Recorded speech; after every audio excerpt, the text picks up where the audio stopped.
अॼु असां प्रोनाउन जो ॿियो हिकिड़ो काइंड आहे उनखे रिफ्लेक्सिव प्रोनाउन चवंदा आहियूं। सिंधीअ में ज़मीर मुश्तरक चवंदा आहियूं, ज़मीर मुश्तरका बि चवंदा आहिनि। चलो नालो सेम आहे, एॾो घणो डिफरेंस आहे। सेल्फ प्रोनाउन बि हिनखे चइबो आहे। हाणे अचूं त डेफिनेशन हिन जो पढ़ूं। सच subjects whose work reflect on them is called reflexive pronoun। हाणे हिन लफ़्ज़ ते थोरो जे करे गौर कयो वञे त असांखे सभु कुझु सम्झ में ईंदो। रिफ्लेक्ट ऑन देम, तॾहिं हिनखे रिफ्लेक्सिव प्रोनाउन चइबो आहे। छाजे करे? माना पढ़ूं सच सब्जेक्ट्स, अहिड़ा सब्जेक्ट, अहिड़ा फाइल, हूज़ वर्क, जन जो कम, रिफ्लेक्ट ऑन देम, उन्हनि ते असरअंदाज़ थिए, उन्हनि ते असर करे, इज़ कॉल्ड रिफ्लेक्सिव प्रोनाउन। जीअं हिकिड़ो असां जुमिलो चवंदा आहियूं, आई गो टू स्कूल, मां स्कूल वञा थो। असर छा ते थो थिए? स्कूल ते थो थिए, छो जो स्कूल मफ़ऊल आहे, ऑब्जेक्ट आहे। पर हिते ऑब्जेक्ट ई ॼणा पाण हूंदा आहियूं। कीअं? अचो हाणे सम्झूं। I did it myself, इहो कमु मूं पंहिंजो पाण कयो। I did it myself, मूं इहो पाण कयो। जॾहिं पाण थो कयां मतिलबु पाण ई सब्जेक्ट आहे, पाण ई ऑब्जेक्ट आहियां, त पोइ हिते छा थियो? रिफ्लेक्स। डेफिनेशन ते थोरो गौर कयूं न। सच subjects who's work reflect on them, अहिड़ा फाइल जन जो कमु उन्हनि ते असरअंदाज़ थिए, उन्हनि ते रिफ्लेक्ट थिए। रिफ्लेक्ट यानी मोट उन्हनि ते खाए।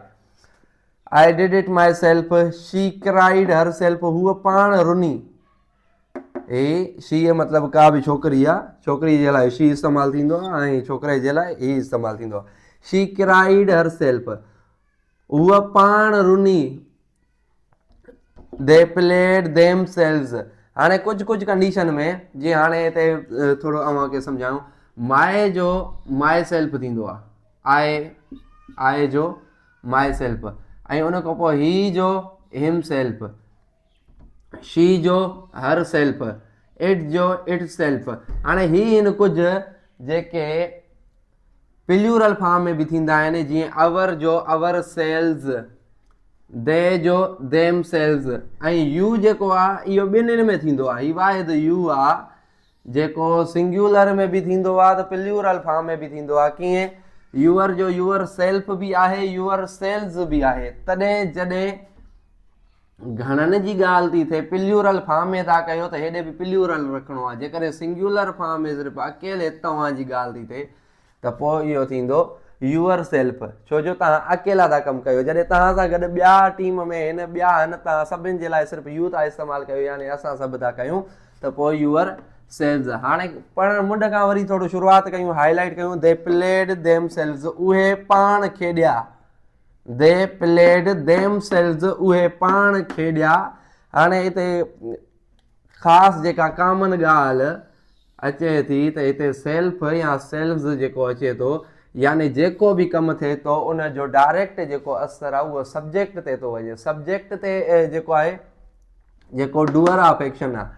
हाणे जेको बि कमु कयूं उन जो रिफ्लेक्शन असां ते थिए, रिफ्लेक्शन थिए, रिफ्लेक्ट ही ॾिसो था न, रिफ्लेक्शन असां ते थिए त उनखे असां चवंदा आहियूं रिफ्लेक्सिव प्रोनाउन। प्रोनाउन जी टॉपिक आहे आई, शी, ही, यू, अवर, दे, इहे जेके आहिनि सभु प्रोनाउन आहिनि। हाणे कहिड़े प्रोनाउन में आहिनि? हिते सेल्फ वारे फॉर्म में आहिनि। इन जे करे हिनखे सेल्फ प्रोनाउन बि चइबो आहे, रिफ्लेक्सिव प्रोनाउन बि चइबो आहे। अहिड़ा लफ़्ज़ जेके उन ते पाण असरअंदाज़ करनि, अहिड़ो कमु जेको उन्हनि ते पाण असरअंदाज़ थिए, त अहिड़े क़िस्म जे प्रोनाउन खे रिफ्लेक्सिव प्रोनाउन चइबो आहे। छाजे करे? इन ते वर्क असां ते पाण ते रिफ्लेक्ट थो थिए। सो आई थिंक तमामु आसान लफ़्ज़नि में अव्हां ताईं पुॼाइण जी कोशिशि कईसीं। ऐं ॿियनि दोस्तनि नवनि खे गुज़ारिश आहे जेकॾहिं असांजी प्लेटफॉर्म ते अचो था, सब्सक्राइब, लाइक ऐं शेयर कयो ताकी ॿिया बि हिन मां फ़ाइदो वठनि। अल्लाह हाफ़िज़।